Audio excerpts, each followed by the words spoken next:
Yang 24 ya. perlu dikhawatirkan para istri ini. Istri ya. Yang Kok lemari makin penuh ya.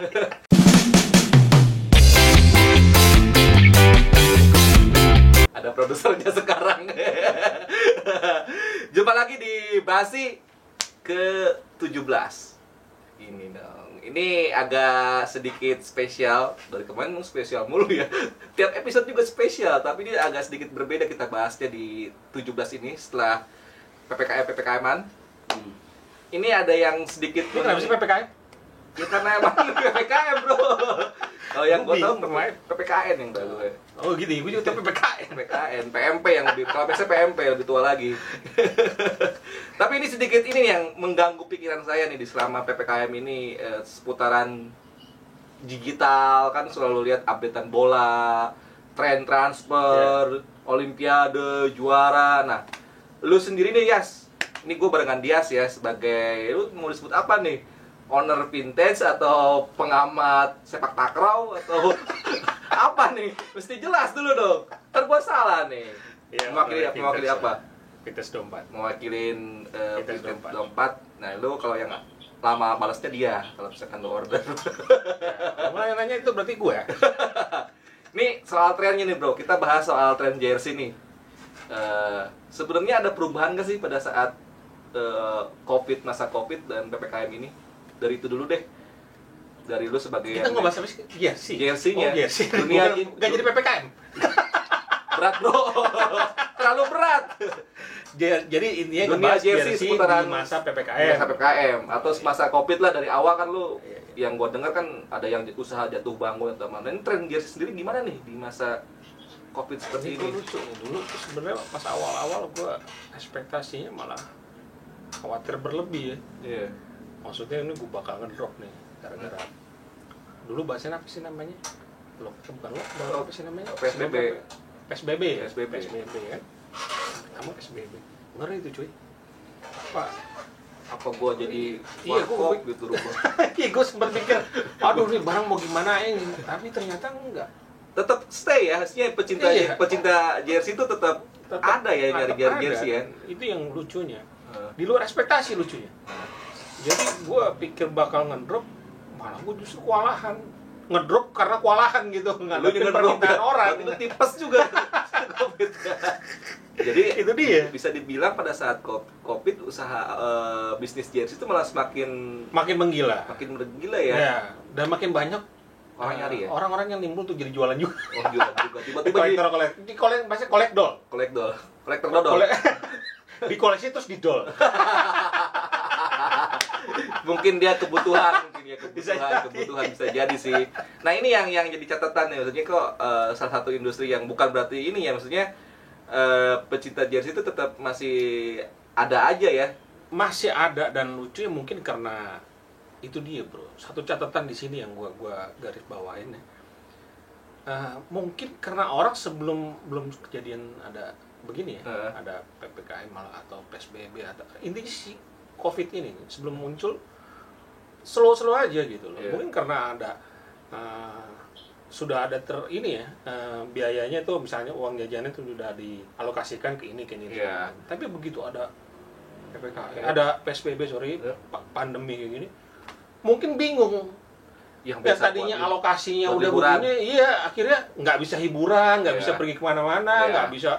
Lo biasa keluar negeri, lo biasa beli ini ke mall segala macam, nggak ada akhirnya apa? Beli jersey. Ya, beli jersey gitu. Ini buat temen-temen yang aman ya pekerjaannya ya. Jadi ntar biar nggak debat.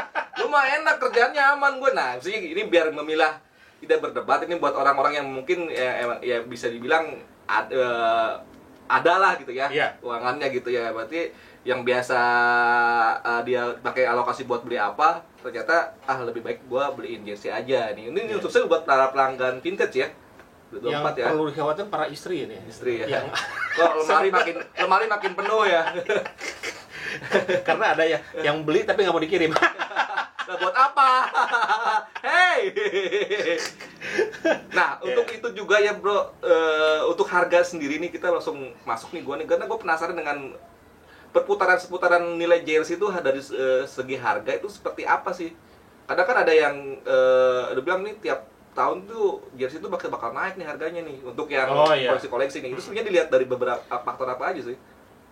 Gue ngeliat dari sisi khususnya di vintage ya. Iya, karena gue lihat dari di vintage 24-nya ya. Jadi gue nggak bisa mengeneralisir ini gitu. Gue nggak bisa pukul rata market di luar gimana di V24. Cuma ini kebetulan nih gue nggak bahas punya dari sisi V24-nya.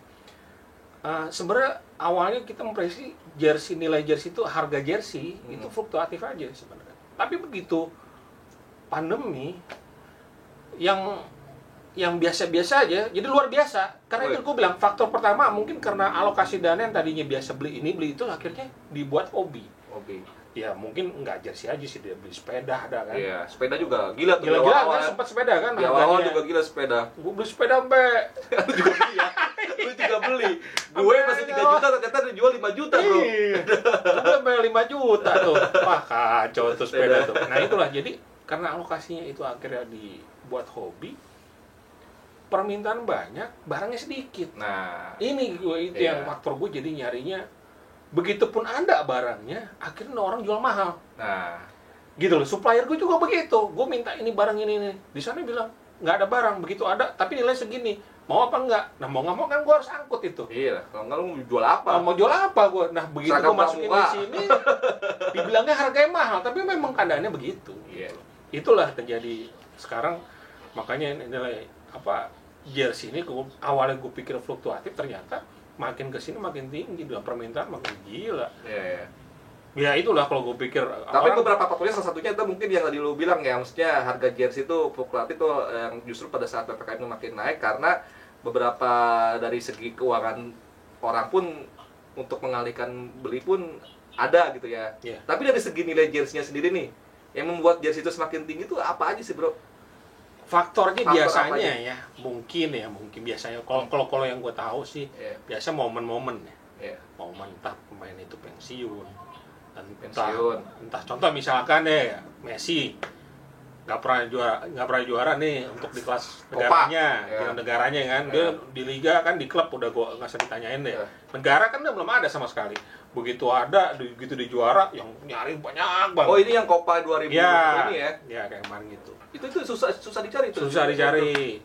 Sama lagi gitu. Terus kalau bicara MU juga sama. MU sebenarnya momen nggak ada momen mahal terus sih kayaknya. Kalau MU stabil lah ya, masih ada aja. Tapi emang yang karena fanbase MU ya menurut gua di Asia paling besar, paling gede dibanding di Eropa gitu. Terutama di Indonesia. Terutama di Indonesia ya. Indonesia itu gokil banget gitu. Makanya jersey MU itu sudah aman lah ya. Iya, lo mau bicara lo beli jersey MU, ya bisa bicara investasi juga. Buat lo para korektor pecinta jersey, paling aman lo beli jersey MU. Pasti aman lah lo itu, lo nggak akan zong gitu harganya atau apa ya gitu-gitu aja lah harganya. Bahkan bisa naik ya. Iya. Yang paling naik tuh justru yang paling dicari yang itu ya. Yang treble yang lo bilang. Isunya treble. Nah, memang sih itu ada beberapa faktor tuh biasanya pada saat waktu orang banyak yang nyari itu dia barang nggak ada. Begitupun ada, akhirnya ada dijual dengan harga gila-gilaan gitu. Tapi nilai yang fantastis itu justru dipikir kita awalnya nggak make sense. Kita orang punya duit. Biasanya kan gitu, Bos. Gua kalau punya duit, gue suka tuh barang, gue beli. Apapun, berapapun harganya. Kalau emang beli ya. Iya, kalau gue suka gitu. Dan nggak dipakai juga padahal itu beli. Nah, gara-gara itu isu itu jadi kemana-mana. Jadilah dibuat patokan harga. Sekarang jadi ini ya, baju MU yang misalkan yang treble, MU treble ya, yang lengan panjang, misalkan 5 juta. Dulu mah awalnya masih 3 jutaan. Naik 3,5. Tiba-tiba di sebuah case gitu ya. Ada sebuah transaksi itu jadi nilainya kan nyentuh 5 juta di bit gitu lah. Iya. Jadilah gara-gara 5 juta inilah orang setiap mau jual ya patokannya itu 5 juta. Tapi laku aja. Ada aja lah MU. Nah, itulah itu yang lengan panjang, lengan pendek pun begitu gitu. Jadi gue pikir kalau bicara MU mah udah nggak ada istilah. Itu yang paling aman lah kalau misalkan maksudnya bukan aman, maksudnya stabil lah itu mah kalau kayak Manchester tuh. Tapi kalau misalkan gua lihat nih, ini ada 2 contoh nih. Ini nilai-nilai dari 2 jersey ini gimana, Bro? Wah, ini juga nih. Ini bisa lihat ya. Ini jersey si timnas Jepang ya. Iya. Ini sebagai contoh aja nih ya. ini Jepang Piala Dunia 98 ya? 98. Nakata dapat 8. Ini pergerakan nilainya gimana nih? Ini kenapa dicari? Sebenarnya sih bukan rare. Uh, Gue nggak ada yang bilang ini jersey-nya isunya rare. Rare. Nah, jadi nilainya agak fantastis. Dulu gue awalnya memang 2 tahun yang lalu lah ya. Ada beberapa jual, beberapa. Gue jual masih agak di bawah 1 juta lah. Tiba-tiba 2 tahun kemudian sampai sekarang ini nilainya agak tinggi. Kenapa? Ya faktornya sebenarnya sih bukan karena Jepang juara, bukan. atau karena jadi memorable aja gitu loh. Orang ngelihat Jepang ini paling unik loh, Bos. Ini ada logo ini ya, apa? Iya. Api kayak gitu ya. Ini flame. Ini paling unik. Dia watermarknya juga flame ya. Nah, jadi mungkin karena orang lihat ini unik, banyak yang nyari jadinya. Tapi barang sedikit. Nah, di sana pun begitu. Di Jepangnya sendiri. Orang-orang Jepang nyari ke sini. Jepang nyari ke sini. Kalaupun ada harganya segini mau nggak? Akhirnya tinggi gitu lah. Kalau gue sih, kalau misalkan gue sebagai yang pengamat abal-abal ya, maksudnya kalau gue ngeliat ini kenapa naik tuh karena ini pertama faktornya itu apa? Ini Jepang pertama kali Piala Dunia loh 98 tuh. Pertama kali dia di internasional loh. Sebelumnya kan siapa sih yang tahu timnas Jepang gitu ya? Saya lewat kartunnya gitu. Bahkan Jepang juga belajarnya ke Indonesia loh, bro, untuk liganya. Jepangnya jago, kitanya gini-gini aja. Liganya justru kita duluan ya. Kita duluan dia belajar ke Indonesia. Itulah faktor ini jersey Jepang nih. Kalau sekarang nih harga di rate berapa deh? Ini bisa di atas 1 juta ya. Di atas 1 juta ya? Di atas 1 juta lah. Ini contoh-contoh harga jersey yang naik ya, maksudnya di saat sekarang nih ya. Ada beberapa faktor. Ini banyak yang nyari, tentunya itu dia. Mungkin karena desainnya juga unik juga. Asik kan dari Jepang juga kan? Iya. Asik. Ada bacanya batu dikit, asik nggak asik. Ini yang sebagai contoh yang pertama yang bisa dibilang harganya justru naik ya, yang nggak disangka-sangka ya. Yang kedua, kalau misalkan kita jadi contoh ya, ini juga contoh ya, bisa ya dibilang harganya cukup menarik juga ya. Cukup menarik ini. Di kancah perjersian. Betul. Ini jersinya Real Madrid pada saat Zidane pertama pindah ya, 2001 ya. Iya, debut. Pengen dapat Liga Champion, kesampaian lah di jersey ini. Ya. Dan termasuk harga yang stabil juga mungkin. Dari pertama keluar juga harga stabil atau naik? Iya, standar aja sih. Tapi sekarang akhir-akhir ini entah kenapa banyak yang nyari gitu loh. Justru di masa PPKM ini ya. Iya. Jersey Madrid yang 2001 ini banyak dicari. Ya tapi karena itu dia faktor nama ya, kelejendannya si Zidane ini, itu gue pikir jadi trigger orang jadi inget. Apalagi dia cabut dari Madrid ya kemarin dia, jadi orang inget. Gue pengen tahu. Itu cerita juga tuh, cerita juga. Dicerita juga kan gitu-gitu. Cabut dari Madrid, nggak pelatih lagi. Gue mesti inget golnya Zidane kan ulang-ulang lu di TV kan. Iya. Yang tendangan kiri itu kan. Iya benar. Nah itu juga berpengaruh tuh. Highlight ya. Iya, dari kemasan medsos ya, yang dia nggak buat highlight pemain-pemain yang lama segala macam. Jadi inget ya. Muncul jadi banyak, jadi inget lagi orang. Jadi pengen nyari. Kayak Ronaldo gitu ya, Ronaldo di Inter tuh. Tiba-tiba inget lagi dia. Iya, bahkan sampai yang saya mau nyari Ronaldo yang angka 10, jangan yang angka 9. Susah juga. Wah, itu susah tuh. Angka 10. Harganya juga fantastis. Ya, kemarin terakhir kita bahas itu kan yang itu juga lumayan dicari juga tuh. Itu juga tiba-tiba langsung emang udah naik, udah tinggi, dan makin tinggi ya. Makin tinggi ya. Udah awalnya udah tinggi, makin tinggi lagi. Karena untuk generasi sekarang pun mungkin nggak ada yang jarang tayang tahu juga kalau Ronaldo tuh ada Ronaldo pertama, Ronaldo asli bilangnya Ronaldo apalah gitu ya, sebelum Ronaldo yang CR7 ini gitu ya. Tapi ada beberapa pengaruh juga bro, saya kan kalau gue lihat tuh dari film juga ya. Beberapa kan sekarang banyak legenda-legenda difilmkan. Iya. Difilmkan entah lu tayang di Netflix atau di streaming yang lain lah, di mall atau apa. Jadi itu juga beberapa faktor yang dari pecinta film jadi mungkin jadi nyari-nyari juga ya. Jersey legend kayak Totti, Baggio. Nah, itu dia. Permintaan Totti juga banyak. Oh, Totti banyak ya. Faktor ada dokumenternya ya. Iya. Mungkin kalau cuma dibuat buku orang nggak lihat ini, tapi begitu ada visualnya, ada ceritanya, gampang dicerna ceritanya gitu ya. Lebih mudah kan kayak gitu ya. Jadi banyak yang nyari tuh. Jersey Roma tuh. season terakhir Totti itu. Dicari tuh Roma Totti itu dari tahun berapa sampai sekarang, penting Totti nah. Walaupun bukan penggemar Roma mungkin ya. Iya. Mungkin untuk koleksi juga Karena itu pengaruh itu juga. jadi lucu ya, ada beberapa faktor juga Iya, ya untuk ada faktor X yang pengaruh harga lebih tinggi. Jadi secara garis besar PPKM tidak berpengaruh dengan bisnis lu ya. Untuk jersey ya. Bukan maksud gitu, maksudnya untuk ini kan masuknya ke hobi ya, maksudnya hobi betul. Ke ini kan, maksudnya kan hobi mah ya emang nggak ada, kadang aneh gitu bisnis hobi itu ya. Tapi bro, lu lihat gak sih maksud gua nggak mau menjelaskan lagi nih sebenarnya. Ini gua nggak bicara kontes jersey pun. Iya. Hobi itu aneh. Hobi itu aneh. Iya. Itu hal-hal lain itu. Orang yang nilainya, lu tau gak sih kayak si sepeda Brompton itu? Iya, yang awal-awal ya. Itu laku, dibeli orang Indonesia nggak ada miskin sebenarnya. Iya. Sekarang trennya lagi trennya ke road bike.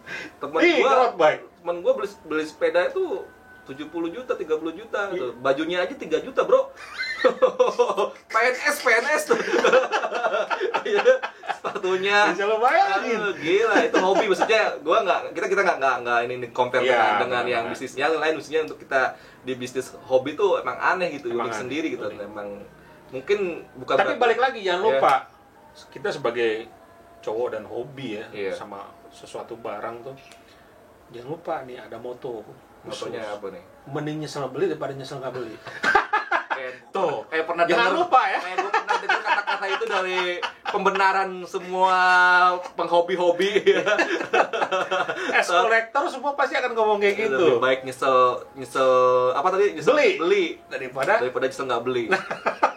Bisa lah pembenarannya. Itu salah satu bahasan yang emang jarang-jarang kita bahas sih, dibahas ini karena gue penasaran dengan bisnis jersey ini di masa PPKM tuh apakah emang menurun atau enggak. Ternyata untuk hobi jersey itu sama dengan hobi-hobi yang lain, justru makin melonjak ya. Terakhir Tamiya naik lagi loh, Bro. Tapi rame lagi sama Tamiya rame lagi loh itu Tamiya. Kadang gue juga aneh nih duitnya daripada mana nih ya. Mungkin kita positif thinking aja, mungkin ini punya tabungan khusus. Punya apa? Karena biasanya orang-orang yang hobi tuh punya tabungan untuk memutarkan itu, bukan berarti dia tajir. Biasanya gitu. Karena pengaruh dari pandemi ini ya nggak secara keseluruhan orang jadi susah gitu. Ada juga mungkin efeknya dari ada yang negatif ada yang positif ya. Kayak mungkin ya karena yang positif inilah ya akhirnya ya udah jadi betah diem di rumah aja. Tapi dari lu nih sebagai lu yang sebagai owner juga vintage juga, orang tuh kadang masih bingung juga ya nyari jersey itu gimana sih. Ada satu tips dari lu kalau buat nyari jersey itu gimana sih buat pemula yang kadang lu kan sekarang orang kan lihat kata lu bener kan, lihat di sosmed tuh cudikan tuh pengen beli gitu. Tapi beberapa hal tuh juga banyak orang yang bingung, gue gimana sih cara beli tuh. Ya basic aja sih sebenarnya, kayak ini barang KW atau ori itu kan untuk pasti bingung. Tapi ini ada di materi kita sebelumnya nggak sih ini dibahas? Udah, cuman mungkin bisa dipertajam lagi ya, dilihat di video-video sebelumnya. Cuman tips dari gue sih mendingan pastikan dulu sebelum membeli itu lu paham dulu ini original apa enggak. Kalau lu nggak paham itu kacau ya. Kalau mau nggak dapat source-nya biasanya dari internet udah ada ya, dari Google segala macam, lo compare misalkan cari jersey Matchford, jersey original ini segala macam. Atau lo tanya-tanya dulu ke seller-seller yang ya kompatibel lah menurut lo, bisa tanya-tanya temen lo lah, nanya di medsos lah segala macam. Paling gampang mood gue dilihat dengan source si store-nya tuh. Maksudnya kan ada beberapa kan suka ada komen-komen gitu. Cari yang emang source yang emang udah kayaknya dia bener nih. Kadang kan suka ada penipuan juga, Bro, kalau beli jersey itu. Itu yang maksud gue yang kadang beli karena ada gue satu cerita nih sedikit ya. Kemarin gue ada customer datang ke sini, dia tuh jujur baru keracunan dari vintage. Sekali beli, dia beli di Topet. Di Topet, begitu sekali beli online Topet, udah sekali, setiap gue posting dia beli terus. Sampai akhirnya datang ke sini. Ada kali berapa belas baju lah itu udah banyak banget. Akhirnya datang ke sini, dia cerita, awal saya nggak ngerti, tapi dia ngeliat video kita gitu. Bangga loh. Basi gue emang jadi basi. Beneran basi. Akhirnya dia cerita, dari video itulah dia akhirnya keracunan gitu. Dia cobalah ke sini. Emang mulut lu racun ya. Mulut penjual. Penjual semua Wah, racun ya. Gunanya marketing. Gitu. Sama sales. Sales seperti itu. Ya, ini beberapa contoh yang emang ternyata kalau bisa tadi ditarik lagi, gua ulangi lagi ya, secara basicnya bisnis jersey, harga jersey itu ya emang jarang ada yang turun ya. Ya. Justru tiap tahun tuh ada aja. Kalau nggak turun, kalau nggak naik ya stabil lah ya. Bukan harga turun, gue lebih cenderung ke fast sell sama slow sell, fast moving sama slow moving lah, istilahnya kayak gitu. Ya itulah namanya bisnis ya, santai aja bro. Obrolan menarik dengan Bro Dias dari Vintage di Edisi 17. Kalau lo mau nanya-nanya atau lo mau kasih saran buat jersey yang mau dibahas, komen aja biar dia nyari bahannya, jersey gimana yang ada contohnya. Tunggu komennya ya, komentarnya apa aja. Thank you bro. Oke. Sehat selalu di PPKM 4 ini. Pokoknya kalau beli jersey di sini aja.